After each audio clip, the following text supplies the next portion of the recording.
Gripe, doctores, están hablando de un cuadro respiratorio viral.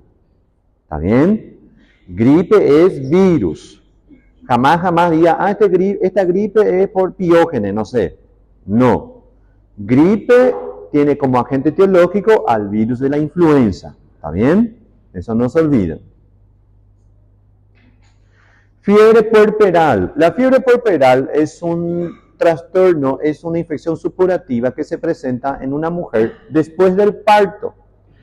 El piógenes, como yo le dije a usted, es capaz de colonizar distintas zonas anatómicas del cuerpo. Puede presentarse en la orofaringia, puede presentarse en el tubo digestivo colonizando o puede presentarse también en la vagina de la mujer. Al presentarse, por ejemplo, en esa cavidad, el niño que pasa por el canal de parto, además del niño, la mamá también se expone a enfermarse por piógenes después del parto. Porque esta bacteria pudo haber diseminado, ¿sí?, del canal de parto hacia el útero. O puede haber sido originado por una septicemia de una herida infectada. Puede suceder eso también. Fiebre, escalofrío, distensión abdominal, significa que se está extendiendo el abdomen, enrojecimiento facial, tensión pelviana y secreción vaginal serosanguinolenta son algunas manifestaciones clínicas de la fiebre puerperal. La mujer que tuvo recién un nené está enfermando y también el niño que recién vino al mundo se puede enfermar. Podemos hablar de septicemia aguda, ¿sí?, que el niño va a padecer recién nacido, va a tener una meningitis o puede haber presentaciones o otro tipo de presentaciones clínicas. Este niño también, además por el canal de parto, puede haber adquirido esta bacteria por el cordón umbilical. ¿Está bien? Esta bacteria que si nos subió, ¿sí?, del canal de parto hasta el útero, ¿sí?, usted tiene que anotar eso, puede haber contaminado la herida pasando a la sangre y pasó por el cordón umbilical. Este recién nacido, ¿verdad?, puede haber enfermadose de esa forma. Septicemia en adultos. Así como yo le acabé de decir, la fiebre puerperal que puede ser adquirido por una infección contaminada, en una mujer no embarazada o hombre, en este caso, también puede presentar una sepsis por heridas traumáticas o quirúrgicas. Última infección supurativa. La angina estreptocóxica.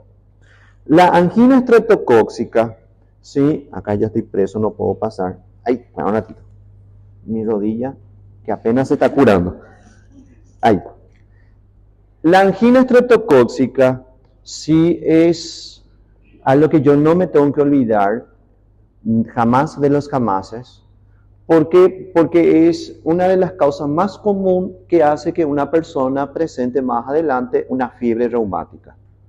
O podemos hablar de una glomerulonefritis postestreptocóxica.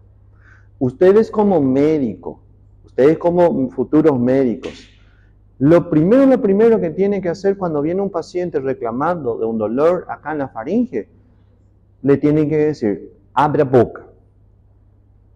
Abrir la boca y vamos a observar. ¿Están entendiendo? Una característica muy común de la angina estreptocóxica o la faringitis estreptocóxica es la presencia de pus. Forma parte de las enfermedades supurativas. La angina estreptocóxica o la faringitis estreptocóxica que ustedes van a tener en su paciente, normalmente van a aparecer en ¿quiénes? Van a aparecer en niños o personas o pacientes de corta edad.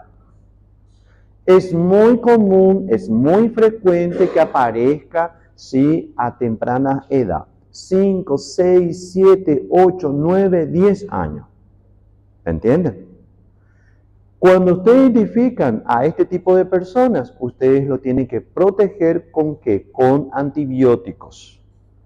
¿Por qué? Porque esa persona o ese pacientito que está acudiendo a ustedes son los que van a tener una alta probabilidad de desarrollar más adelante la fiebre reumática. Viene un paciente, faringitis estreptocóxica, clínica, pero no podemos quedar nada con la clínica, entonces inmediatamente amoxicilina. ¿Por qué? Porque si yo estoy demorando mucho, si yo estoy tardando mucho en iniciar el tratamiento, esta sensibilización se va a establecer y se va a presentar una fiebre reumática o una nefritis aguda. ¿Entienden? Eso si ustedes tardan mucho. Como les dije, frecuentemente aparece más en pacientes de corta edad, lactantes y niños. Si tenemos suerte, muchachos, puede ser que mamá y papá vengan a consultar con ustedes, si tenemos suerte. ¿Por qué? Normalmente las anginas estreptocóxicas o la faringitis estreptocóxica se presentan con una manifestación clínica subaguda.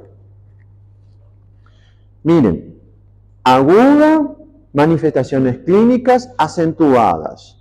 ¿A qué me refiero acentuada? Las manifestaciones clínicas son más fuertes.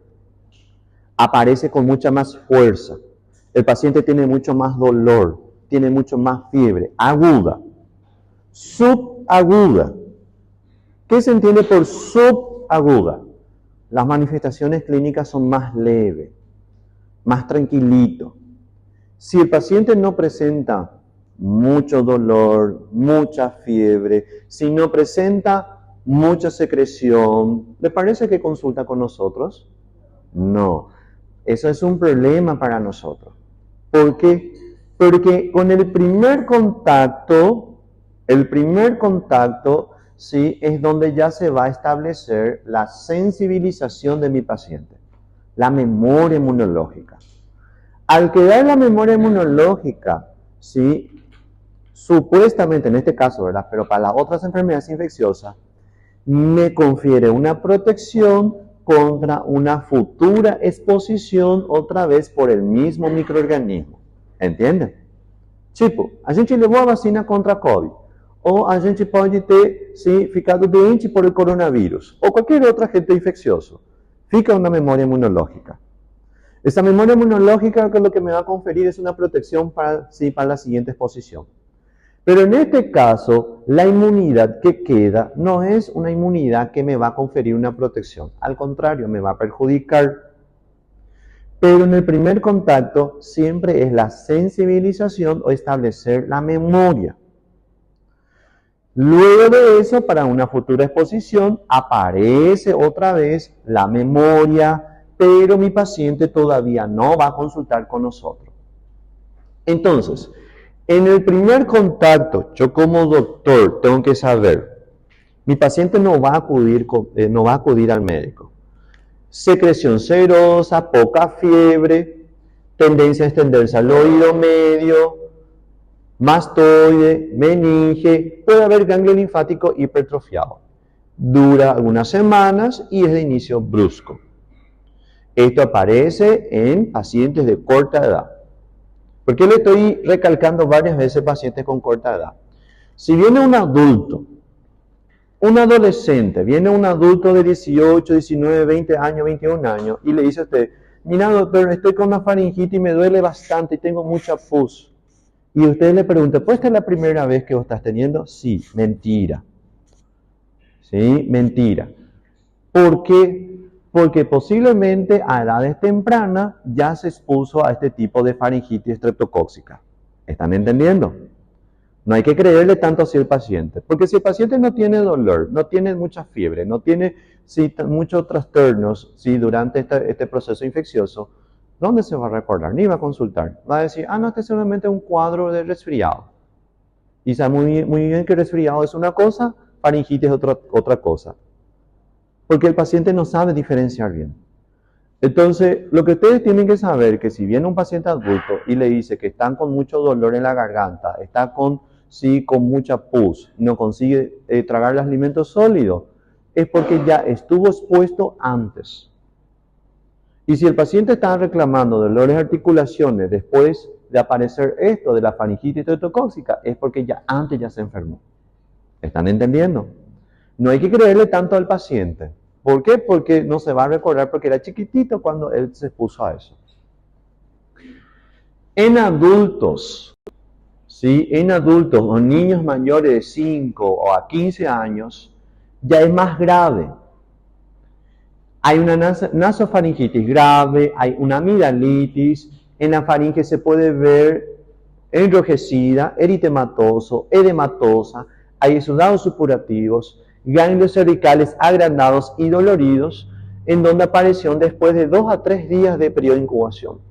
El paciente ya tiene una fiebre alta, padece de escalofrío, tiene dolor para deglutir, tiene dolor de cabeza, vómito y tiene un malestar general. Estos pacientes ya están, ¿sí?, ya sensibilizados y, vamos a decirle, ya se está exponiendo otra vez a un nuevo proceso infeccioso.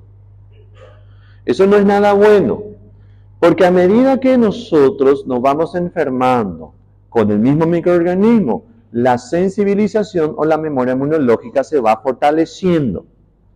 Y aquellas personas que no fueron tratadas por una faringitis estreptocóxica, ¿cómo van a quedar? Van a quedar como portadores asintomáticos o portadores sanos. Tipo, eu, professor Carlos, não consultei com vocês, pero já tuve 2 veces faringitis estreptocóxica. Por quê? Porque não deu muito. Não levei tratamento. Capaz que le metí agua, vitamina C y pronto, acabó. ¿Qué pasó ahí? La bacteria quedó ahí colonizando aún. ¿Entienden? Aquellas personas que no fueron tratadas van a quedar colonizadas con esta bacteria y puede volver otra vez a aparecer causando algún tipo de daño más adelante. Me tengo que preguntar, ¿cuándo va a volver a aparecer otra vez este paciente con esta faringitis estreptocóxica? Normalmente aparecen más en estaciones de fríos o también donde hay mucha lluvia. Es en ese momento donde aumentan los casos de faringitis estreptocóxica. ¿Está bien? Después de la faringitis estreptocóxica aparece, la sensibilización. Ya empieza a aparecer la memoria inmunológica que va a ser perjudicial para nuestro paciente. Va a empezar a causar algún tipo de daño. Esa sensibilización lo que ustedes tienen que evitar. ¿Por qué? Les cuento. Si ustedes no están tratando en el primer, en el segundo, en el tercer contacto, o que vai acontecer? Ou está fazendo um mau trabalho, ¿verdad? No le está dando el antibiótico que corresponde, el paciente más adelante va a tener taquicardia, palpitación del corazón, dolor de articulaciones, mucha fiebre y postrado. Se le sube la presión alta y en el caso si ya es un hipertenso, hasta inclusive le puede dar un infarto ahí en ese caso. Por eso es muy importante tratar antes que se vaya fortaleciendo. Entonces, luego de una infección aguda por estreptococos o una latencia de 1 a 4 semanas, van a empezar a aparecer estos tipos de hipersensibilidad. La glomerulonefritis y la fiebre reumática. Estos dos lo que aparecen después. La infección cutánea puede desencadenar una glomerulonefritis. La infección respiratoria puede desencadenar una fiebre reumática. Estos dos es producto de mi sistema inmune que está atacando o que me está perjudicando. Ojo, no está relacionada con el efecto directo de las bacterias. ¿Qué se entiende con eso? No es que la bacteria se fue al corazón o no es que la bacteria se fue al riñón y está causando algún tipo de ataque. Ojo que le estoy diciendo. Porque una vez me dijeron, profe, la bacteria está en el corazón, está atacando. No, no está atacando. Es tu sistema inmunológico que está empezando a causar daño. A nosotros, profesionales de salud, no nos conviene que el paciente esté enfermo por mucho tiempo. Enfermedades infecciosas estoy hablando. No me conviene que mi paciente esté esté enfermo por mucho tiempo, por hepatitis B, por ejemplo. A mí no me conviene, le tengo que tratar lo más pronto posible y mejorar. ¿Por qué? Porque el sistema inmunológico también puede causar algún tipo de daño ya. Para eso tenemos el sistema de complemento que vamos a tomar como ejemplo. Otro ejemplo, una infección parasitaria por un parásito que se llama Schistosoma manzoni.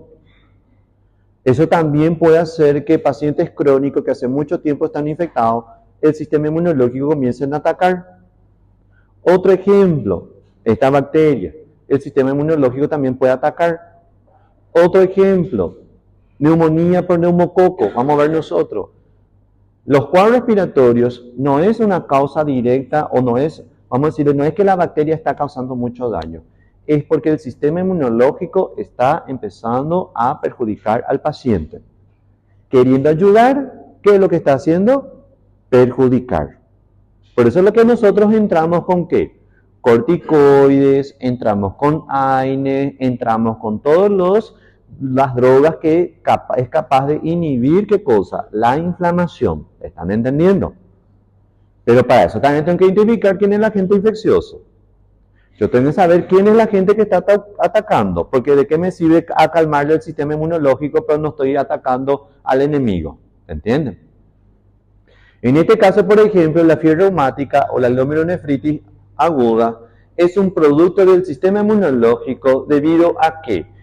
Debido a que el sistema inmune está encontrando antígenos similares en mi corazón o que son parecidos en mi corazón con el de la bacteria. Sí, él está pensando que la bacteria que está ahí, pero en realidad son antígenos de mi corazón que tienen una estructura similar. Es como si fuese la cerradura y la llave. Sí o sí, esta cerradura tiene dos llaves. ¿Entienden? Y a veces también puede suceder que esta cerradura tenga otra cerradura hermana. Esta cerradura tomamos como ejemplo que sería el antígeno de la bacteria, la sustancia que se encuentra en la pared. La cerradura que está allá es el antígeno del corazón. La llave que entra esta, abre esta puerta. Pero la misma llave, que sería el anticuerpo, se une también al otro antígeno que está en el corazón. En donde es capaz de hacer lo siguiente, activar al sistema inmunológico. ¿Entienden? Hablamos nosotros de una reacción cruzada. Es una reacción cruzada, o usted le puede llamar también, se puede decir también, porque aparece mucho en las técnicas de inmunoensayo, los falsos positivos. Por ejemplo, como le dije la semana pasada, a gente pensa que muitas vezes é positivo esse paciente com HIV, pero essa reacção cruzada se pode apresentar nesse teste rápido. ¿Por quê? Porque havia sido que era uma hepatite C. Hay que confirmar. Mire, la fiebre reumática, entonces como le dije, es muy común en personas con faringitis estreptocóxica. Y para llegar a la fiebre reumática, doctores, ustedes tienen que tener en cuenta dos cosas. Uno, criterios principales y segundo, criterios secundarios. Principales, ¿qué? Principales es manifestaciones clínicas. Si yo, profesor Carlos, le estoy diciendo a usted, mira doctor, ¿sí? Mira doctor, yo estoy con dolor de garganta, estoy con dolor en las articulaciones, estoy con mucha fiebre, tengo taquicardia, coincide todo con las manifestaciones clínicas de la fiebre reumática. Pero no puedo quedarme solo con esa clínica. Tengo que confirmar con el laboratorio, ¿entienden? Tengo que solicitar. ¿O qué ustedes van a hacer? Con un simple nada más, con fiebre, dolor en las articulaciones y con pequeñas petequias en la piel, voy a decir que ya es un caso de dengue sin tener un resultado laboratorio. No puedo decir, yo tengo que confirmar con otros tipos de examen. En este caso, por ejemplo, fiebre reumática, también tengo que tener en cuenta criterios secundarios. Confirmar ASTO, por ejemplo. La fiebre reumática entonces se caracteriza por una reacción inflamatoria del miocardio, de las válvulas cardíacas y de las articulaciones. También hablamos de tejidos subcutáneos. El sistema inmunológico está inflamando al corazón, articulaciones, vasos sanguíneos y tejido subcutáneo. Que se inflame el corazón no nos conviene. O que inflame las articulaciones no nos conviene. ¿Por qué? Esta articulación que nos permite hacer este movimiento de esta mano. Una inflamación, ustedes saben muy bien que hay dolor, calor, ¿qué más? Rubor, ¿Sí? Y otro, pérdida de función. No voy a poder mover. Esta inflamación, ¿qué es lo que va a causar? Va a causar trastornos en esta articulación o en estas articulaciones, y en donde en algún momento, cada vez que yo me estoy enfermando por este piógenes y que está activando mi fiebre reumática, ya no voy a poder mover. ¿Por qué? Porque ya va a empezar a deformarse mis articulaciones. Ya hay una deformación de la articulación en este caso porque ustedes tardaron mucho para poder tratarlo. ¿Entienden? Se parece mucho, por ejemplo, a otro tipo de trastornos autoinmunes. El primer ataque siempre hace daño leve. Este daño aumenta con cada ataque subsecuente. Entonces es muy importante proteger a estos pacientes con amoxicilina. No existe toxinas que actúen en este proceso, en realidad el sistema inmunológico, debido a que existen antígenos de estas bacterias que son similares a las válvulas cardíacas. Hay una reacción cruzada. Puede ocurrir infección leve y a veces indetectable. Esto hace que el paciente no consulte, pero más adelante van a ser más graves y van a ser detectables. Las infecciones no tratadas tienen mayor probabilidad de desarrollar este tipo de hipersensibilidad también. Síntomas: fiebre, malestar, en varias articulaciones vamos a ver artralgias, limitación del movimiento, puede haber inflamación de todas las capas del corazón, aparece una endocarditis, miocarditis, pericarditis. Entonces, como cansa un poquito decir endocarditis, miocarditis y también pericarditis, entonces nosotros le llamamos como pancarditis. ¿Está bien? Es lo mismo. Por ejemplo, leucopenia, eritropenia, plaquetopenia. Cansa un poquito decir leucopenia, eritropenia y plaquetopenia. A mí me va a cansar la lengua, entonces, ¿cómo vamos a decir? Pancitopenia. Pan significa todo. Entonces, si es endocarditis, miocarditis, pericarditis, hablamos de una pancarditis. ¿Entienden? Si disminuye todas las células sanguíneas, pancitopenia. Deformidad de las válvulas del corazón, eso no es nada bueno, porque va a ser progresiva, alteran la circulación sanguínea, y en las reactivaciones esto va empeorando. Las reactivaciones se producen de la fiebre reumática, se produce debido a las infecciones estreptocócicas recidivantes. ¿Recidivantes qué significa? Voltou de novo, ¿tá bom? Recidivantes no es lo mismo que reinfección. ¿Me están entendiendo? Recidivante es sinónimo de recurrencia. A bactéria nunca sumiu, voltou a aparecer de novo. O quê? A doença, pero a bactéria sempre ficou aí nessa pessoa que não foi tratada. Reinfección es otra cosa. Profesor se le trató, se eliminó la bacteria. Si se eliminó la bacteria, ¿el profesor se expone otra vez o puede ser nuevamente colonizado? ¿Sí o no? Sí. Entonces el profesor puede volver a enfermarse por una reinfección. Volvió a aparecer. ¿Comprenden qué le estoy diciendo hasta ahora? ¿Sí? Como ya le dije hace rato, aparecen muchos en niños escolares, en meses fríos aparecen más, puede ocurrir infecciones leves o asintomáticas. El diagnóstico primario, principal, clínico, ¿está bien? Secundario, laboratorial. Não posso ficar só com manifestação clínica. Médico é muito comum que quede solo con clínica. Hay que darle un poquito de trabajo al laboratorio, hay que hacerle un poquito trabajar. ¿Por qué?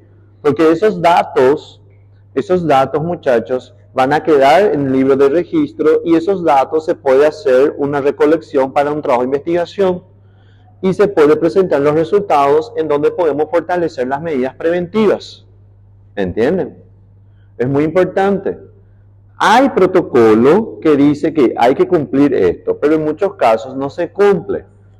No se cumple porque para el médico es mucho más eficiente hacer o qué? Eficiente nada más hacer un tratamiento ya con la clínica. ¿En qué caso, doctor, a gestão também pega o médico que está colocando especializado? ¿Cómo? Fica falando, a gestão fica com o médico do local onde ele está. Para que a condição No, hay que pedir examen, hay que hacer. La vez pasada, por ejemplo, yo escuché, ¿verdad? Y algo parecido a esto, pero era por otro tema. Era una colega, una médica que es tutora. Nosotros, yo soy tutor, ella es tutora, nosotros somos tutores de trabajo de TCC. Y un tema de ella, el tema de investigación de su grupo era de qué? Era sobre infecciones cutáneas, ¿sí? En pacientes diabéticos. No recuerdo cómo era bien su tema. Pero dice un protocolo, el protocolo del ministerio, dice que toda persona que tenga una infección cutánea y está dentro de los pacientes diabéticos, lo ideal es hacer o qué? Una toma de muestra, hacer un cultivo y ver el germen para darle un tratamiento. Es lo que dice la teoría, es lo que dice el libro y lo que dice el protocolo. Pero, ¿qué pasa? Ellos tienen los registros de los pacientes con infecciones cutáneas. Tiene el libro donde se registra todos los pacientes diabéticos con infecciones cutáneas. ¿Cuál es la sorpresa? Al irse al laboratorio para buscar los datos de cuáles son los gérmenes que fueron aislados, ¿les parece que encontró? No. Entonces, ¿qué acontece? ¿Qué es lo que sucede? Es que los pacientes ya están siendo tratados nada más ya dentro del consultorio o queda solo ya con la gestión del médico, pero sin pasar al departamento de laboratorio. ¿Entienden? Para que ustedes vean cómo va la situación. Entonces, ¿qué es lo que sucede acá? El protocolo está, pero el protocolo no se cumple. ¿Entienden? Entonces, normalmente qué hace el médico para poder cortar o acelerar el proceso? Sí, tiene por una razón, por una parte, porque la idea es curarle al paciente. Pero ¿qué es lo que sucede? Ya le da nada más aquellos tipos de antibióticos que ya son de amplio espectro, con tal de ya eliminar los microorganismos que ya están ahí de una vez. ¿Entienden? Si yo fuese el médico o ustedes estuviesen en este tipo de casos, entonces, ¿cómo deberían haber hecho? ¿Cierto? Pasar al cultivo y esperar el cultivo. Pero sabemos muy bien que el paciente no va a poder esperar con una infección y aparte es diabético. Más aún si estamos hablando de que de un pie diabético, ¿verdad? Bueno, entonces lo ideal, ¿cuál sería? Bueno, vamos a tomarle la muestra, mandamos para cultivo y ya podemos empezar el tratamiento sin haber empezado el resultado o pasado el resultado. ¿Entienden? Eso sería lo correcto. ¿Está todo bien allá? ¿Está todo tranquilo? ¿Están entendiendo? ¿Sí? En el fondo.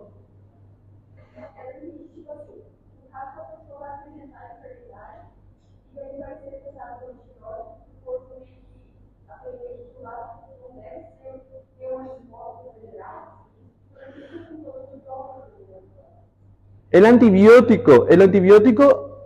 antibiótico siempre está ¿para qué? Para eliminar enemigos. Además de eso, para poder ir, vamos a decirle, aliando, haciendo que tu sistema inmune no responda de una forma exacerbada. Ese es el punto positivo.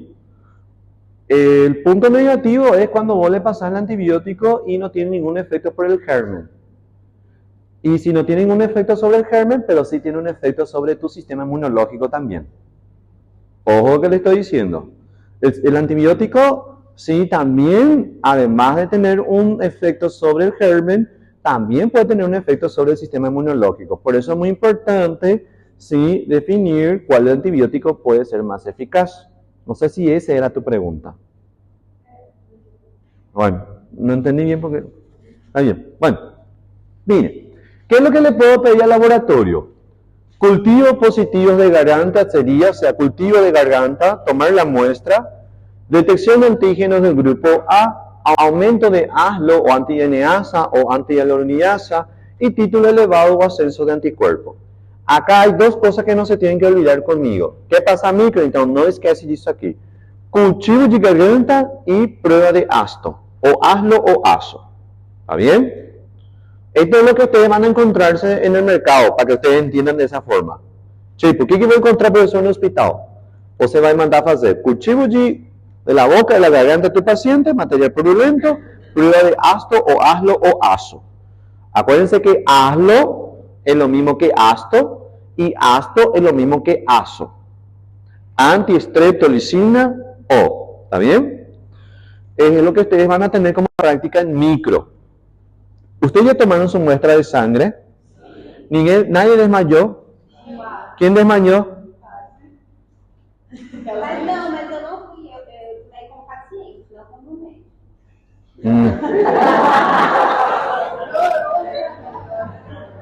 Bueno.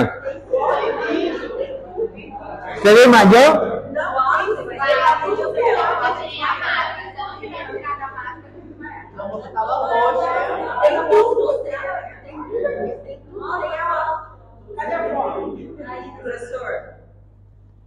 ¿Pero qué? ¿Por qué inútil? Mira, no, bueno, está bien. Bueno, no importa. Pero poquito a poquito se va fortaleciendo, ¿verdad? Bueno. Otro. Glomerulonefritis. La glomerulonefritis aguda también es una complicación de faringea y cutánea. Cuando hablamos nosotros de glomerulonefritis aguda, estamos hablando de una inflamación de ¿qué? Una inflamación del riñón estamos hablando. Aparecen niños, normalmente el riñón aparece edema, oliguria. Oliguria sería en este caso que empezó a hacer xixi cada rato, ¿sí? Acumula un poquito de xixi, ya libera para afuera. Acumula un poquitito, ya expone otra vez afuera. ¿Está bien? Hematuria sería sangre en orina. Albuminuria, ¿qué sería albuminuria? Albumina en orina. ¿Está bien? También podemos encontrar otros tipos de trastornos. Por ejemplo, a ver un poco si ustedes entienden. Proteinuria. Proteína en orina. Cetonuria. Cuerpo cetónico en orina. Entonces ustedes tienen que saber, todo lo que termina en uria es orina. ¿Me están entendiendo? Muy bien. Va a haber hipertensión arterial, aparece después de 2 a 3 semanas de la infección provocada y la lesión renal puede curarse sin dejar secuelas. Para poder evaluar eso, se ve el perfil de retención o las concentraciones de urea y creatinina. Si yo veo que la urea y creatinina, en vez de bajar, está elevándose, significa que mi paciente va entrando en un estado crónico. Si no está mejorando, esto está aumentando y es muy peligroso. ¿Por qué? Porque mi paciente puede entrar en caso de diálisis. Y nosotros no queremos que el paciente entre en diálisis, ¿verdad que sí? Diálisis no sirve. ¿Por qué? Porque se expone a otros agentes infecciosos. Miren, chicos, en bioquímica, ustedes van a aprender, yo lo llamo como biomarcadores. ¿Biomarcadores qué son? Los biomarcadores es lo que nosotros usamos para evaluar internamente al paciente. Los biomarcadores son aquellas sustancias que el cuerpo produce o el cuerpo que utiliza. Un biomarcador me sirve para evaluar algún sitio anatómico específico que quiero saber cómo está trabajando. Por ejemplo, la urea creatinina es un biomarcador para saber cómo el riñón trabaja. Perfil renal nosotros le decimos esto. Otros biomarcadores, por ejemplo, puede ser bilirrubina, GOT, GPT, fosfatasa alcalina, que va a estudiar con Damaya, ¿sí? Ustedes van a evaluar, por ejemplo, el fígado, ¿entienden? Eso es muy importante. ¿Por qué? Porque existen biomarcadores que son peligrosos para nosotros. La urea, por ejemplo, no nos conviene que aumente en sangre. La urea es un producto del catabolismo de algunas rutas metabólicas. Y aumentar la urea puede causar hemólisis. Depende de cuál bilirrubina. La bilirrubina, por ejemplo, que es un biomarcador hepático, vos tenés que tener en cuenta que existe bilirrubina directa e indirecta. La indirecta aumenta en otras situaciones y la indirecta aumenta en otras situaciones y la directa en otras situaciones. ¿Está bien? Muchísimo. Por ejemplo, la indirecta, te doy nomás uno porque van a hablar después con Damaya. La indirecta, por ejemplo, en caso de hepatitis. Indirecta. Y la directa, por ejemplo, aumenta cuando hay una obstrucción de los canales, las vías biliares. Hay una obstrucción. podemos hablar de que de una litiasis, una piedra. Hace una obstrucción y no hace que se excrete la bilirrubina para afuera, o sea, para el tracto digestivo, ¿está bien? Entonces van a hablar bien con Damaya. Pues dice Damaya que yo estoy dando clase de bioquímica. Pocos pacientes mueren, pocos desarrollan la forma crónica con insuficiencia renal, normalmente son los adultos, la mayoría se recupera por completo, hay una inflamación como ya le dije a usted, ahí está la proteinuria, epidemiología similar a la enfermedad que le precede, que significa, son los mismos números de casos de nefritis aguda, son los mismos números de casos de infecciones cutáneas y también respiratorias. El diagnóstico es clínico y también infección reciente por piógenes, que se hace mediante una evaluación de que de cultivo y hasta otra vez. Para ir terminando ya piógenes, diagnóstico laboratorial. Yo tengo que hacer diagnóstico laboratorial, chicos. No me puedo quedar nada más con manifestaciones clínicas. En algunas situaciones sí puedo quedarme, pero son pocos. Tétano. Tétano yo ya me puedo quedar con manifestaciones clínicas. ¿Están entendiendo? Botulismo. Botulismo también en muchos casos. Pero la mayoría de ellos no me puedo quedar nada más con la clínica. Tengo que hacer un diagnóstico diferencial. ¿Qué significa eso? Se puede confundir ustedes, porque hay enfermedades que son muy parecidas. Por ejemplo, se puede confundir con una mononucleosis infecciosa por el virus del Epstein-Barr. Se puede confundir con un adenovirus. Se puede confundir con una gripe. Se puede confundir con una difteria. Y eso que falta, por ejemplo, es la faringitis gonocócica. Se puede confundir con muchas enfermedades infecciosas una faringitis estreptocócica. Entonces yo tengo que pedir sí o sí laboratorio. Si yo voy a pedir laboratorio, tengo que mandar la muestra para cultivo, que puede ser hisopado de garganta, pus, sangre en caso de septicemia o catarro en caso de cuadro respiratorio. Puedo mandar para cultivo y en caso de sangre se busca estos anticuerpos. Pero entre los tres, ¿cuál es el que yo no tengo que olvidarme? ¿Cuál no me tengo que olvidar? Hazlo. Sería la antistreptolicina O. ¿Está bien? Crimen si se olvida en el examen. Crimen si puede ser asto o hazlo. ¿Está bien? Crimen si se olvidan, la primera parcial, la primera mesa, segunda, tercera y extraordinario. ¿Está bien? No, porque se van a olvidar después. Menos mal que tenés grabado.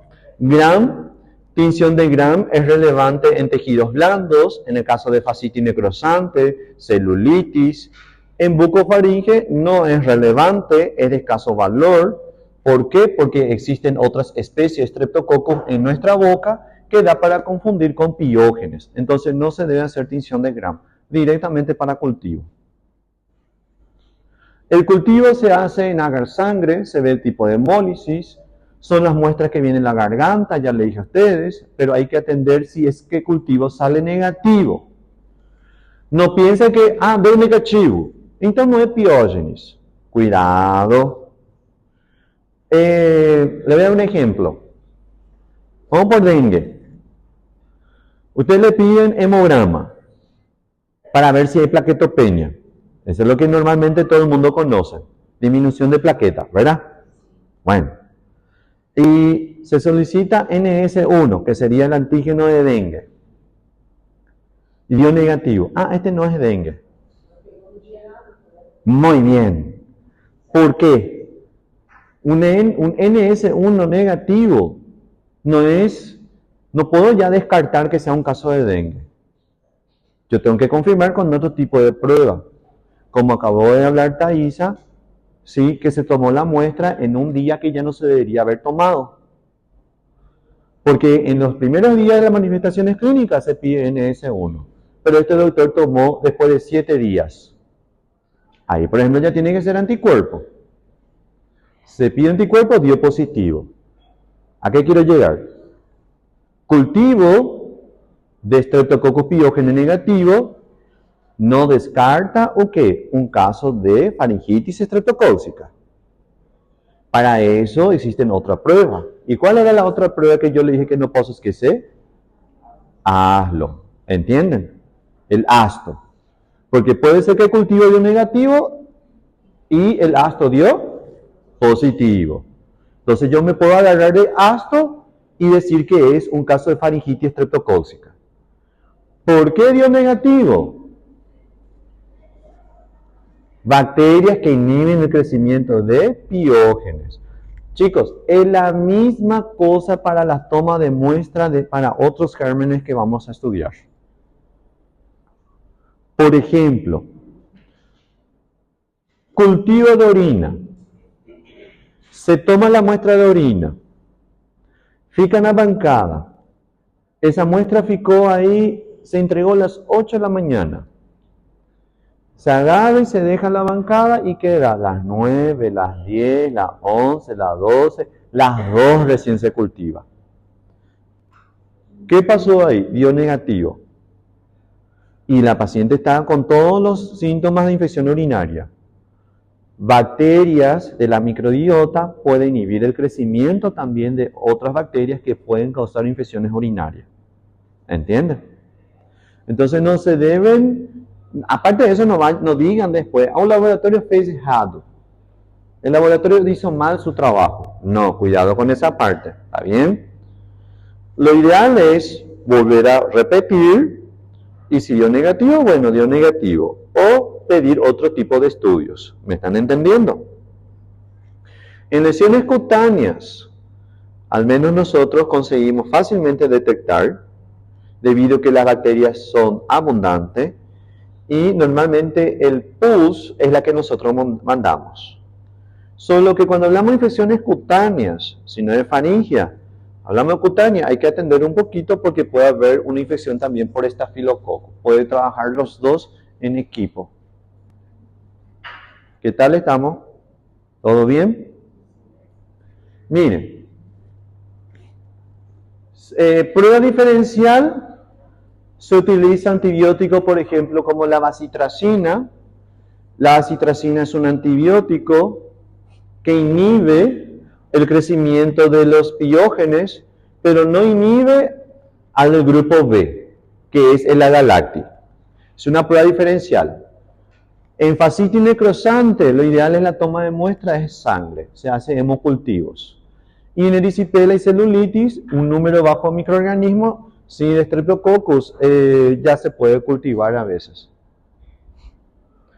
Hay técnicas de inmunoensayo que vienen en forma de kit, ELISA, aglutinación, y tienen una buena sensibilidad y una buena especificidad. Sensibilidad, ¿cómo se define? ¿Cuál es la definición de sensibilidad? La sensibilidad, sí, es que se define que como que aquel paciente que dio un resultado negativo es realmente negativo. ¿Cómo así? Que no está presente los antígenos o los anticuerpos que yo quiero detectar. Que aquel resultado negativo es realmente negativo. Y especificidad se define como que aquel resultado que es positivo es realmente positivo, que no dio una reacción cruzada. ¿Entienden? Resultados negativos se deben confirmar con pruebas alternativas y las pruebas de antígenos no se usan en infecciones cutáneas o no supurativas. ¿Está bien? Los test serológicos no son necesarios para la infección localizada. Es prudente realizarlo en pacientes diagnosticados con esta bacteria. Normalmente debe ser en la fase aguda. En caso de títulos altos en la fase convaleciente, en relación a la fase aguda, indicativo de una infección post-estreptocócica. ¿Qué significa? Si hay títulos altos en la fase convaleciente, es porque ya estamos con una infección post-estreptocócica. El asto es más utilizado, pero tenemos otro tipo de pruebas también, que son las pruebas serológicas. Miren, cocos gram positivos, catalasa positiva, catalasa negativa. Alfa hemolítico, beta hemolítico y los gamma. Nosotros estamos en este. Sensible a la bacitracina, grupo A. ¿Quién es el grupo A? Piógenes. ¿Está bien? No sensible a la bacitracina, a galactiae. Después, esto nosotros no estudiamos, ¿está bien? Acá tenemos la galactiae, que es del grupo B. Y después tenemos los alfa hemolíticos. Vamos a hablar de aquel. Miren, hay otra prueba diferencial, por ejemplo, la octoquina, que es sensible el neumococo, ¿sí? Que es lo que vamos a estudiar en el día de hoy. Y si no es sensible, es cualquier otra bacteria del grupo Viridans. ¿Se acuerdan? Muy bien. Ahí entra salivarios, mutan, oralis, mitis. La inmunidad, una vez restablecido la infección, es difícil una reinfección por el mismo tipo. Los anticuerpos que se producen son específicos a la proteína M. Y los leucocitos destruyen a los streptococcus en este caso. El tratamiento se hace con penicilina. Si la penicilina, mi paciente es alérgico a la penicilina, se utiliza la eritromicina por 10 días. La penicilina es la principal. Se puede utilizar también cefalosporina. No se usa tetraciclina en muchos casos. La sulfonamida no previene las infecciones postestreptocóxicas. Los aminoglucósidos no se usan, ¿sí?, en infecciones por piógenes porque son eficientes contra enterococcus. Y los antibióticos no se utilizan en los trastornos de hipersensibilidad. ¿Está bien? Profilaxis con amoxicilina evita la fiebre reumática. ¿Está bien? O sea, si yo le digo a usted, mira, doctora, yo tengo fiebre reumática y ya estoy teniendo otra vez fiebre, faringitis estreptocóxica, entonces sin dudar amoxicilina nomás ya. ¿Está bien? Miren, infecciones graves, clindamicina y penicilina intravenosa. Tejidos blandos, se tiene que hacer drenaje y desbridamiento quirúrgico. En faringitis, se hace sí o sí el antibiótico, acelera la recuperación y previene la fiebre reumática. No afecta la glomerulonefritis. Epidemiología, ya le dije a ustedes, niños, adultos jóvenes, hay muchos colonizados. Estos colonizados son asintomáticos, puede ser transitorio. Estos pacientes quedan con inmunidad. Los colonizados tienen los anticuerpos. Hay muchos pacientes no tratados. Esta inmunidad viene de por vida. Y la infección asociada a estreptococcus recientemente adquirido, a veces, se produce también anticuerpos, puede aparecer sin producción de anticuerpos específicos. Ya estoy terminando estreptococcus. Transmisión, ya le digo a ustedes, gotitas de saliva, ¿está bien? Ya que se encuentra en la boca. Fíjense, también aquellas personas que están con un cuadro respiratorio, ¿sí? Vamos a decirle por gripe y esas cosas, puede ser que estas bacterias vayan aumentando de número, entonces también va aumentando la probabilidad de transmisión. Normalmente la transmisión, ¿dónde ocurre? En donde hay muchas aglomeraciones. Hablamos nosotros, sala de aula, ¿sí? Por ejemplo, tem gente que está tosendo, ahí por ejemplo, ¿sí? Tenemos hospital, tenemos por ejemplo escuelas, tenemos por ejemplo diferentes lugares como cuarteles también. ¿Cómo? ¿Comites? Ropa de cama, utensilios, ropas contaminadas de dudosa origen, ubre de vaca, la teta de la vaca, ¿sí? Porque también puede haber colonización en ese lugar. Hablamos de transmisión, ¿verdad? Transmisión por leche contaminada. Infecciones de tejido blando, precedida por infecciones de la piel por estreptococcus del grupo A. Medida preventiva, educación sanitaria, higiene de alimentos, evitar contacto con personas enfermas. Y nosotros vamos a poder evitar el contacto con esas personas enfermas. Entonces, ¿cómo puedo disminuir la probabilidad de infectarme? EPI. ¿Qué significa EPI? Equipo de protección individual, muy bien. Muy bien, si no le voy a contactar a la profe de práctica. Extrema asepsia en los procedimientos médicos, detección y tratamiento temprano, profilaxis en pacientes con daño cardíaco y tratamiento con penicilina. Penúltimo. Erradicar portadores de salas de parto, quirófano, aulas o guardería, control de polvo, ventilación, leche pasteurizada y profilaxis antimicrobiana en parturienta, que pueden ser portadoras de estreptococos. Muy difícil crear vacuna contra las proteínas M. ¿Por qué es difícil crear una vacuna contra la proteína M? ¿Quién me puede decir? Yo le dije en la clase pasada. Nosotros tenemos un solo tipo de proteína M.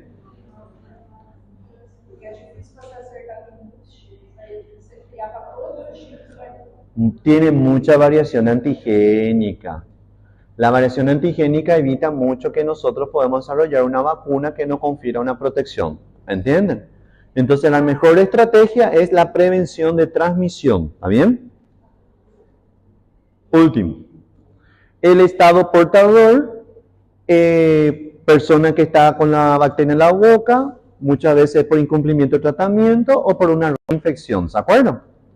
Se puede tratar nuevamente con penicilina, pero no por mucho tiempo. Si con una segunda no se erradica, el estado de portador se mantiene. Bueno, ahí ya terminé piógenes. Ahora empieza agalactis, son bacterias chiquititas. Entonces vamos a hacer lo siguiente, le voy a dar un pequeño receso, 20 minutos. En 20 me tienen que volver. 20.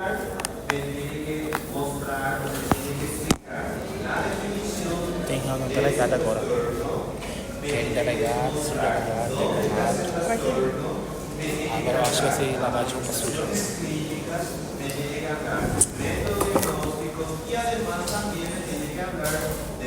Tá contigo, né? Não olha meus nudes. Ah, vou olhar.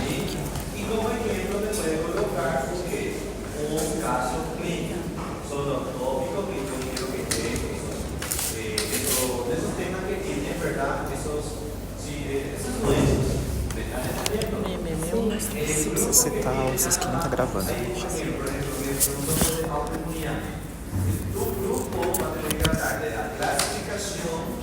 ¿Qué es una orden de unidad? La clasificación, por qué se le clasifica, hasta me puedo citar qué tiempos, nada más que eso. Y cómo se diagnostica en general. ¿Está bien? Entonces hasta ahí podés llevar. Después otra persona para que así. ¿Qué pasó? ¿Qué?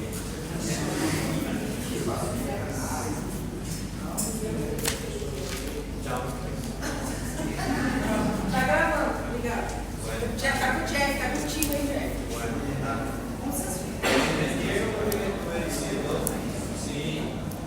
Tienen que estar todos los tópicos del trastorno autoinmune o inflamatorio crónico. Porque si no está, todo yo le voy a preguntar sobre eso. ¿Está bien? Bueno, hablemos ahora del estreptococo del grupo B. En el nosotros tenemos que hablar. ¿Bien? Son cortitos, así que el grupo que tiene que poner hoy ya vayan preparados. ¿Está bien? Ai, sim, você viu a cara que ele fez? ¿Qué pasó? Não passou nada, o problema é esse, não passa mais nada. Sabe, suspeito. Não tem mais Pero ¿por qué ustedes se esperan siempre cuando van a hacer una exposición? Na verdade, não é exposição. É o professor. ¿De qué?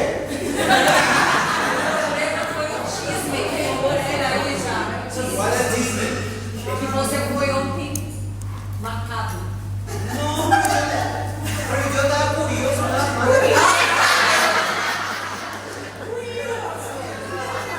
Não seja curioso hoje.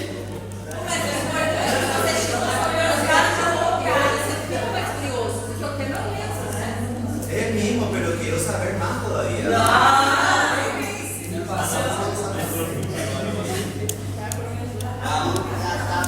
Bueno, es la galactis, chicos. La galactis es una especie que nosotros encontramos en la mayoría mayoría de los casos en el aparato reproductor femenino, pero eso no significa que en ese lugar nada más vamos a encontrar. Pueden estar, por ejemplo, en el tracto digestivo o en la zona perineal. Puede encontrarse en distintos tipos o distintas partes, especialmente en las mujeres. El Agaláctico, ¿por qué yo tengo que estudiar? El Agaláctico tengo que estudiar porque es una bacteria que puede causar muchos daños, hasta inclusive matar a los recién nacidos. Tiene una alta tasa de mortalidad, ¿está bien? O sea, ustedes tienen que identificar a estas mujeres que se encuentran colonizadas. El 10 o 30% de las mujeres se encuentran colonizadas por esta especie. No todas las mujeres están colonizadas. Pero sí hay una población pequeña que sí presenta estas bacterias.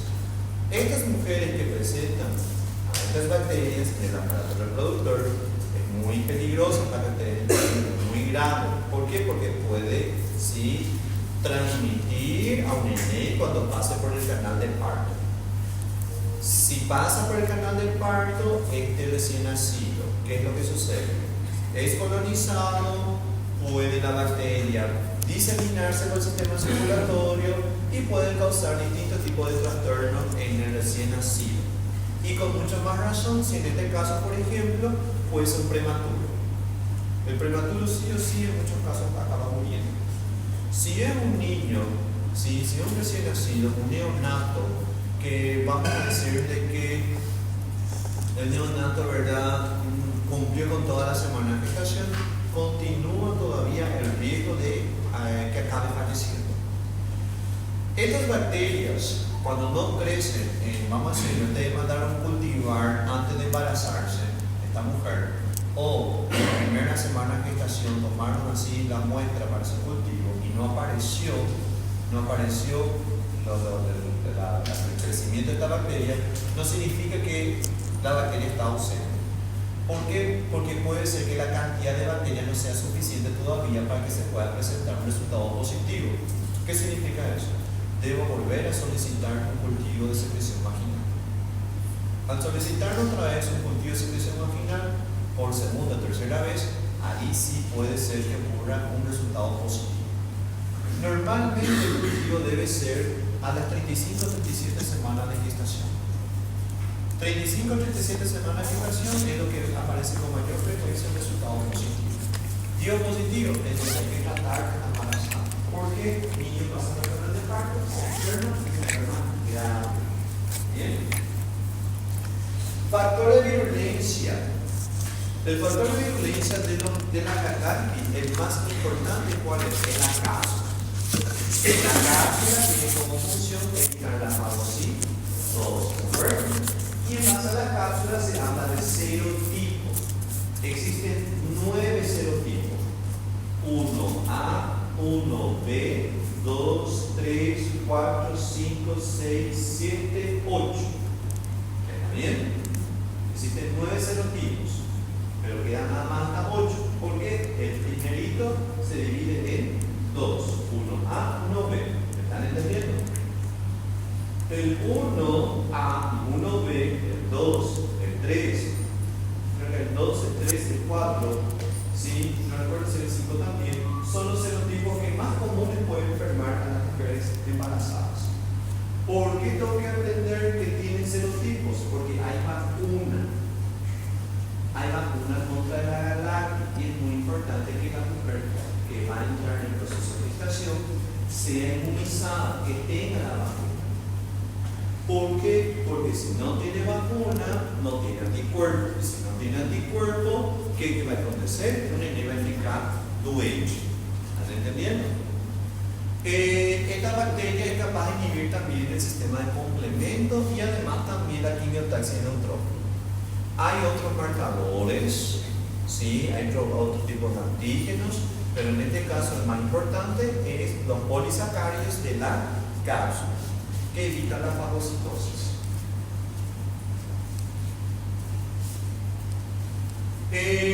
Puede permanecer conviviendo con la microbiota normal del tracto digestivo, zona perineal y tracto genital femenino. Coloniza en forma transitoria y, como les dije, barriga el segundo momento del abdomen. Y la técnica de laboratorio. La transmisión lo hace en el local en que habita. Por ejemplo, la zona perineal contamina la vagina. o el tracto digestivo puede contaminar ¿dónde? A la zona perineal. La bacteria puede reducir su número en la zona perineal, pero vuelve a aparecer otra vez. ¿Por qué? Porque el tracto digestivo se puede diseminar otra vez. Enfermedades. Nosotros tenemos 4 tipos de manifestaciones clínicas, presentaciones clínicas, ¿sí? Producidas por el agarrar.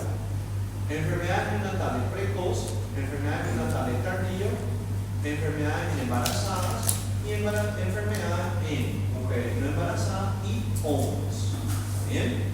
Ojo con esa parte.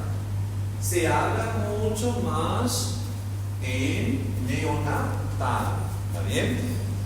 Embarazadas también, pero el recién nacido o este niño es lo que tenemos que preocuparnos más. Su sistema inmunológico todavía no está preparado fisiológicamente. No es que no está maduro, no está fisiológicamente todavía preparado.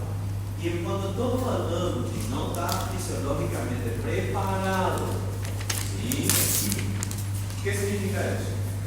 Tiene más células o linfocitos vírgenes que células de mono. Cuando nosotros venimos al mundo, nuestro sistema inmunológico fisiológicamente no está preparado, no es que no está maduro. De madurar ya está todo maduro, ¿entiendes? Pero fisiológicamente no está preparado. Entonces, ¿cómo se entiende eso? Que hay más células vírgenes que células de mono.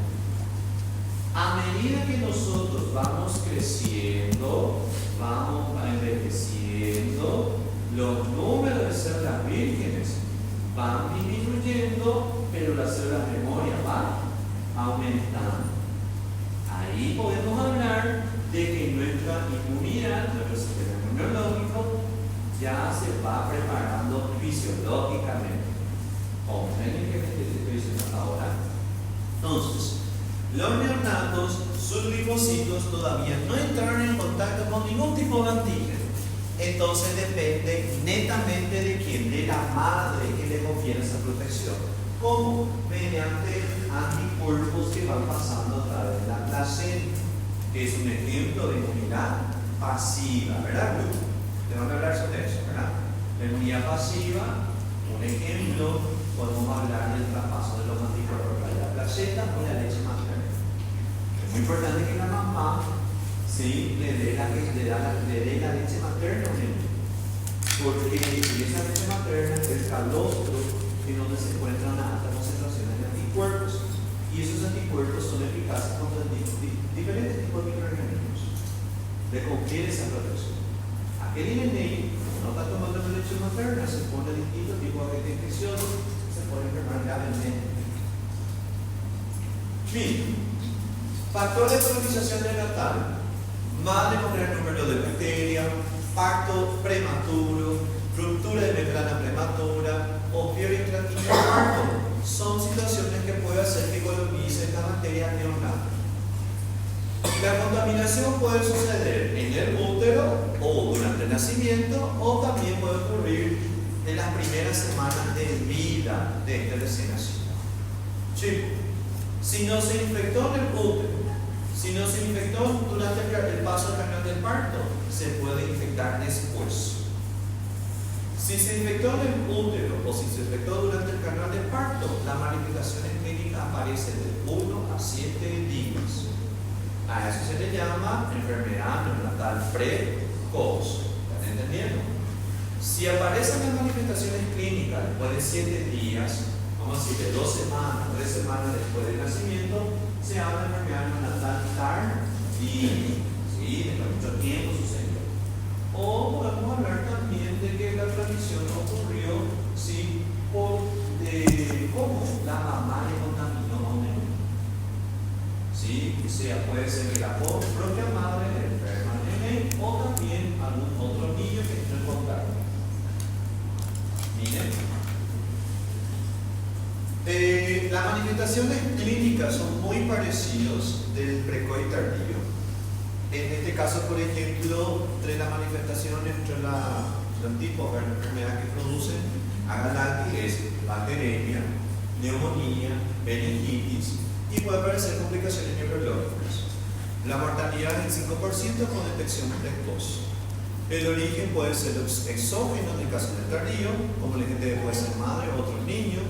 Y la meningitis, aparte de secuela neurológica, puede quedar ciego, sordo y puede tener un retraso mental.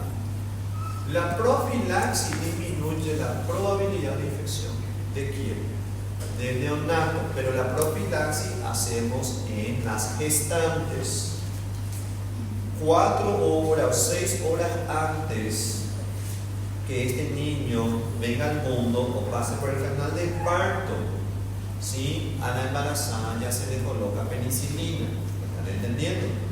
A todos se le tiene que hacer. Y si es alérgica, bueno, tenemos los otros que son alternativos. ¿Por qué se le hace este tipo de profilaxis? Se evita que este niño, vamos a decir, se enferme. La penicilina es segura, no va a causar trastornos, no va a causar, no va a tener efectos negativos. Manifestaciones en embarazadas. Puede causar infección del aparato genitourinario, todo el aparato vía alta, vía baja, amnionitis, endometritis, infecciones de herida, urinaria, vía bajas, durante la gestación y después del parto, y tiene un buen pronóstico cuando usted le trata de forma precoz a la embarazada y si la embarazada está con una buena salud. En caso, por ejemplo, aparecen complicaciones que son raras en mujeres que no padecen de un buen estado de salud. Mujeres que tienen, por ejemplo, trastorno en su sistema inmunológico.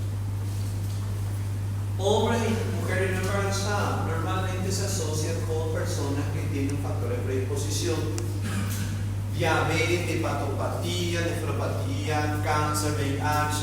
Normalmente aparecen mucho en ancianos también. Y estos ancianos normalmente están padeciendo enfermedades de base.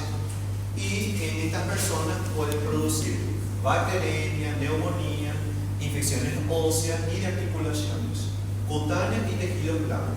Pueden producir una septicemia después de una infección urinaria o una neumonía.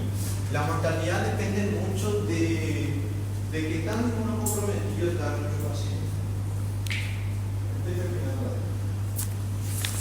El diagnóstico: cultivo metabolítico, existen medios de cultivo selectivos, se hace la prueba de citracina, se buscan los antígenos de carbohidratos en las paredes o se aplica una reacción de cadena polimerasa, que es una alta sensibilidad y especificidad.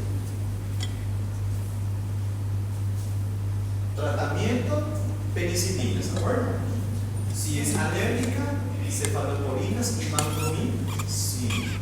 No se usan los aminoglucósidos o las fluoroquinolonas, como macrólidos, clinaricinas o también las tetraciclinas. Previsión y control: exploración en las 35 o 37 semanas de gestación, se hace quimioprofilaxis, como ya le dije a ustedes. ¿Y hay vacunas contra esta bacteria? Sí. Tiene los antígenos del polisacárido, ¿bien? Que están mezclados por otros toxoides, de otros agentes. Esta vacuna es polivalente. Cuando a gente está falando, estamos diciendo vacina polivalente, significa que es contra varios serotipos. ¿Están entendiendo? Y si estamos hablando de monovalente y heptavalente, y pentavalente, 5. Así son las vacunas. ¿Bien? ¿Entendieron el grupo de vacunas? Ustedes tienen que hablar de ese tipo de vacunas, ¿sí? Ustedes como tópico vacina, ¿eh? Yo estoy muy. Para mí es, no tengo certeza. Bueno, chicos, no hay necesidad de leer. No, sí. Neumococo. Después entramos en neumococo y ahí terminamos. ¿Está bien? Neumonía. Son diplococos gram positivos dispuestos en cadenas cortas. Se inhiben por cloroquina. Son bacterias capnófilas. con CAP. Cacnófila, ¿qué significa? Necesita dióxido de carbono. Crecen y mueren otra vez solitas, porque consume la glucosa y produce ácidos que son tóxicas para ella misma. Principal factor de virulencia, cápsula. Otra vez cápsula, igual que la galáctica, ¿vieron?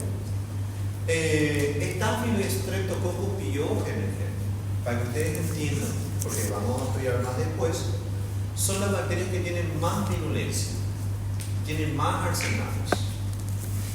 Pero las demás que después que vienen, como Agalactius, Neumococcus, E. coli, Campylobacter, Helicobacter, Treponema, Mycobacterium, son bacterias que no tienen muchos factores de virulencia.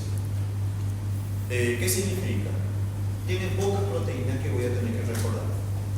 Pero mismo así, el volumen de información, ¿cómo va a ser? Bastante.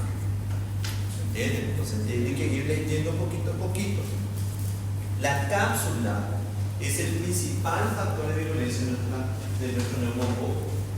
Y si tiene cápsula, hay vacuna. ¿Se entiende? Para que ustedes entiendan. Yo como médico no me puedo olvidar que esos gérmenes tienen vacuna. Porque yo les puedo preguntar a ustedes, para que el tipo más o menos se acuerden mucho mejor, en el examen.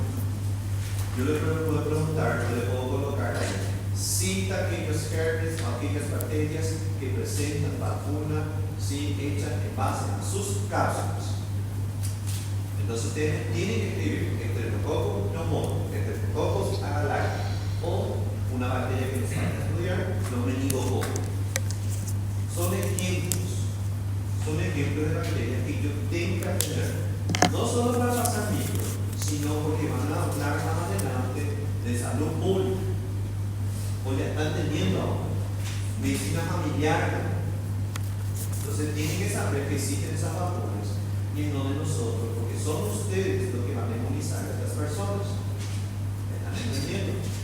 Porque solo así nosotros vamos a prevenir muchas enfermedades infecciosas. Estas bacterias normalmente se transmiten por gotas de saliva, porque es muy común que esté colonizando ¿dónde? En la boca. Ojo que les estoy diciendo, en la boca, igual que Piógenes, igual que Staphylo, ¿se acuerdan?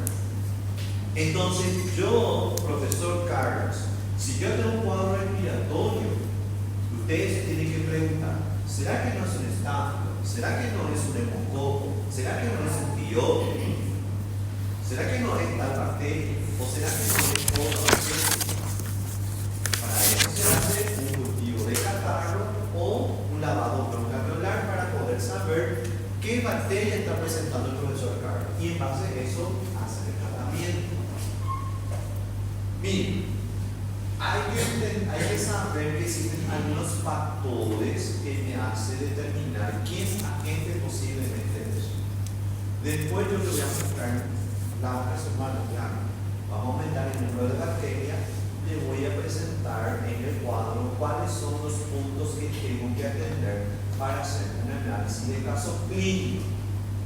Así, como les estoy explicando, ¿sí? Como les estoy explicando en el cuadro cómo se hace un análisis de caso clínico, así tienen que analizar y así tienen que estar leyendo a la hora de tener un caso en el examen o de trabajo en el laboratorio.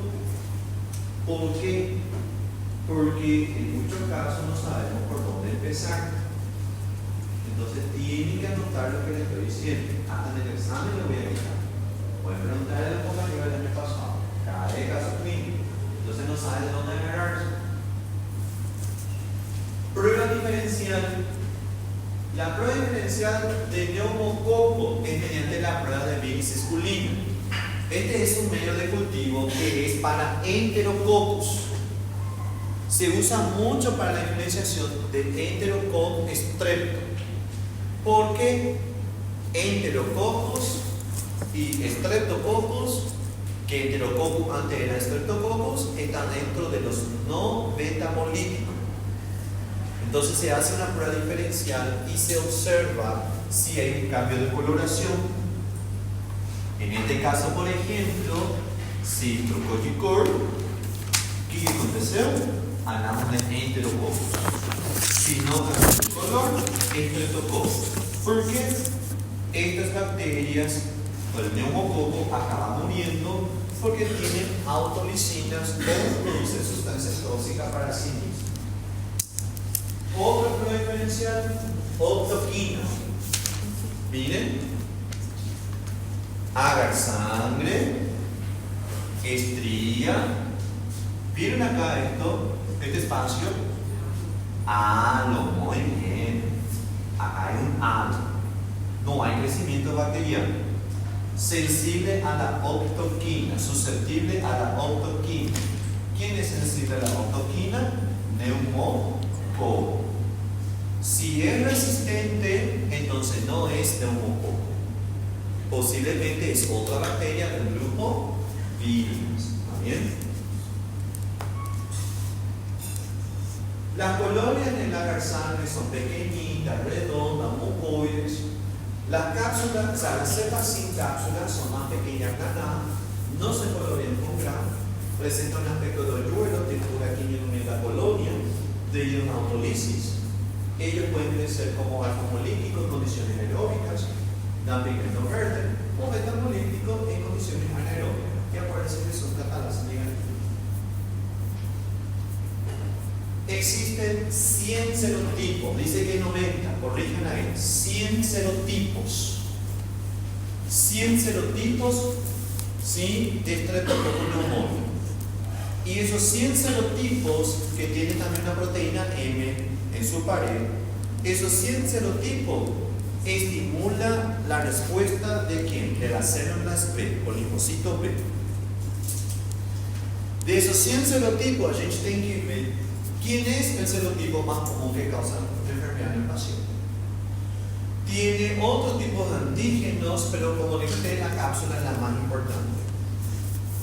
La cápsula es lo que nosotros usamos para crear una vacuna polivalente. ¿Está bien?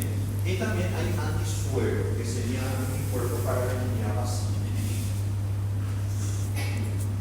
Factores que predisponen a la pérdida natural de resistencia o factores que hacen que nosotros seamos susceptibles a enfermarnos por neumococo. Anormalidad del aparato respiratorio, alcoholismo, drogadicción, circulación anormal, anemia falciforme, enfermedad respiratoria previa, origen vírico, ectectomía. ¿Qué es ectectomía? ¿Qué se retiró del paciente? Vaso, desnutrición, inmunosupresión de cualquier índole, enfermedad pulmonar crónica, diabetes y enfermedad renal crónica. ¿Bien? De 1 a 8 causan enfermedades, ¿sí?, como neumonía, y más de la mitad la muerte, ¿sí? O sea, hablamos de los serotipos. El 75% de los casos por neumonía por estos serotipos, ¿sí?, acaban muriendo o quedan en estado muy grave. La enfermedad se debe más a una respuesta del hospedero que los factores tóxicos de la bacteria. Así como dije hace rato, es el sistema inmunológico otra vez que está causando trastorno. No es que la bacteria está causando daño, es que el sistema inmunológico está respondiendo de forma exacerbada. Y es donde yo tengo que identificar y tengo que acalmar. Transmisión, aerosoles, del propio individuo, que significa mi propio neumococo me va a causar la enfermedad. Y de la boca puede pasar al pulmón o oído medio. El exudado va a ser pibinoso, edematoso, que proviene de los alveolos. Hay eritrocitos, leucocitos, puede de pibinoso pasar a hemorragia. Puede pasar la sangre, tiene diaproteasa, hemolicina, que van a ir activando después al sistema de complemento, citocina, interleucina 1 y factor necrosis tumoral alfa, donde origina fiebre y daño tisular.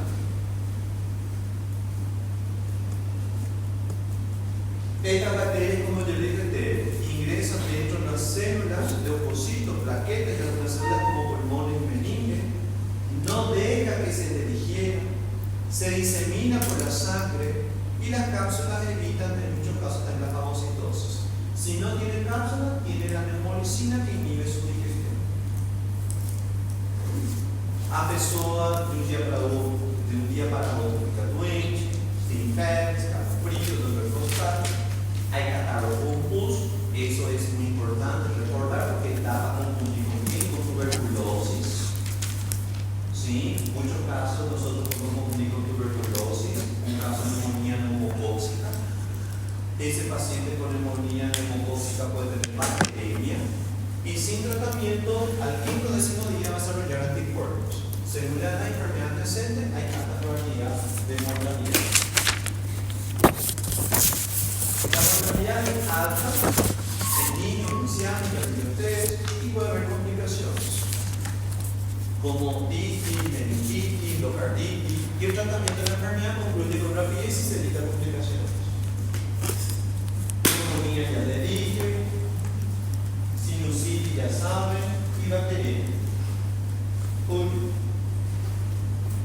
Diagnóstico: cultivo sensible a la motoquina y bici de la biliculina, ¿se acuerdan?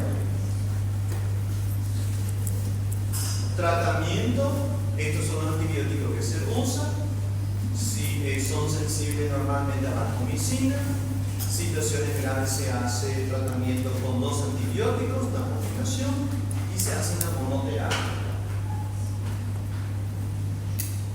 El 60% de las neumonías son bacterianas y el neumococo es el causante.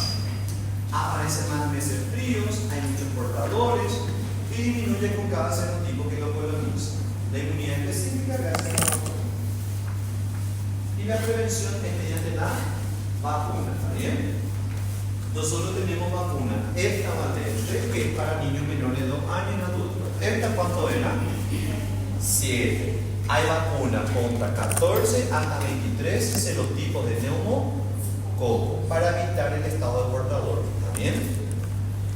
No muy eficaz en personas con enfermedades muy graves, como diabéticos o personas con otro tipo de enfermedades.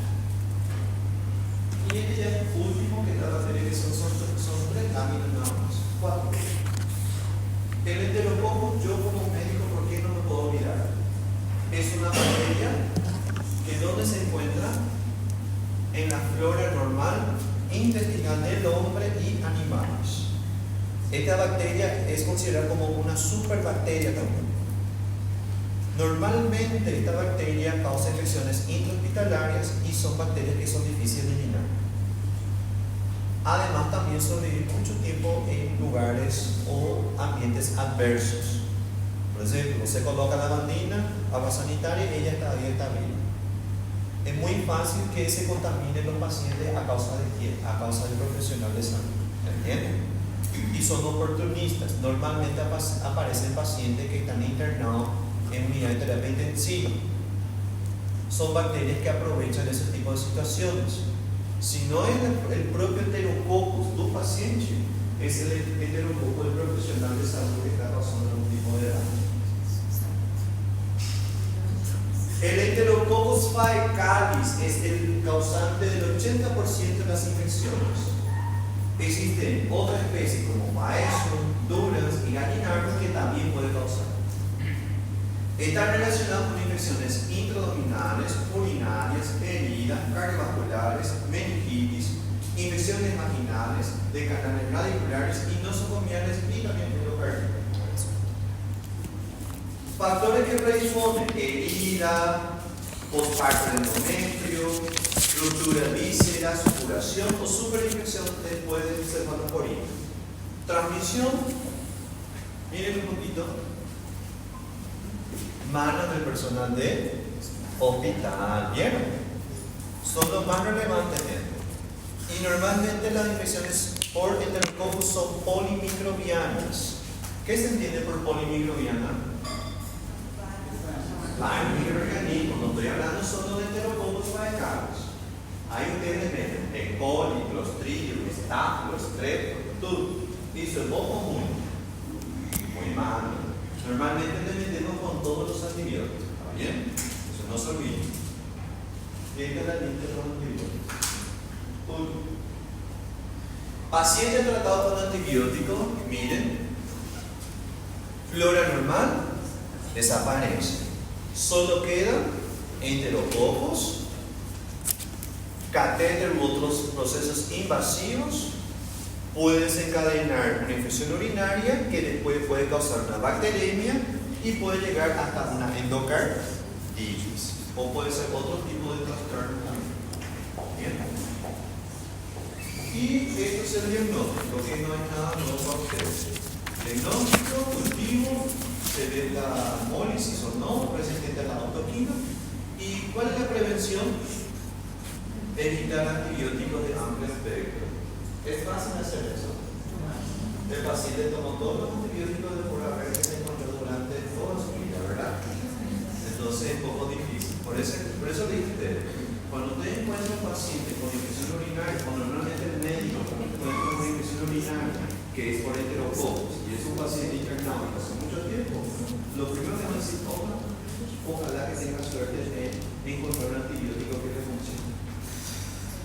Bien, ustedes tienen que saber eso. Bien, bueno, acá nosotros terminamos. ¿Qué les pasa a ustedes? Terminamos los cocos gram positivos. La otra semana empezamos con Lice. Bien, bueno, ahora son las 10:24. Vamos empezando con la exposición, ¿está bien? Tá. Nossa, como é que você